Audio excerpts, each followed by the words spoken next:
Greeting HMC friends. It's really lovely to be with you again, 2 days in a row. Today's message I have recorded whilst in the Eastern Cape in East London. And I'm down in this beautiful part of the country where I actually served a year in ministry in King Williamstown to lead the district ministers' retreat. And you may hear some of the joyful sounds behind me of ministers being reunited, because the last 2 years, like many of us, we haven't been able to meet. And so there's stories and welcoming, just seeing each other's faces.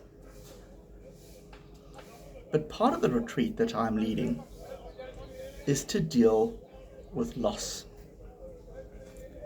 We all, whether it be on a world scene, whether it be on a national scene, whether it be in provincial, whether it be in our own area, like KwaZulu-Natal, or whether it be in our own family and in our own lives, these last years have been years of huge loss. It wasn't just COVID, but as we have re-entered society, so much has changed. The things that we depended upon and were sure about, they've changed. The way we do many things has changed. And so we have lost huge portions of our life.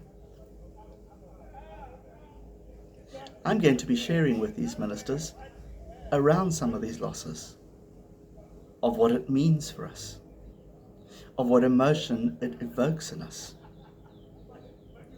But it brings me to the point that we can be brave and strong and quote scriptures and be victorious in the moment. But we know that there are words of scripture that say to us, there's a time to dance, to be alive, but there's also a time to mourn. There is moments when sadness comes. And in fact, Jesus speaks directly in that. In his Sermon on the Mount, as we read it in Matthew, says, "Blessed are they who mourn, for they shall be comforted." And there are always moments in our lives where we need to allow ourselves to mourn. It certainly can't be a permanent state. And we often believe that there's a time frame. So if we see somebody who has lost a loved one, we kind of say, well, they've had enough time now. But we know that's not true. For we all have our own time and our own way of grieving. However, the joy is that Christ is with us within that. Look at some of the promises that were given with Jesus. Those old prophecies in the Old Testament. Comfort ye my people. Wonderful assurances.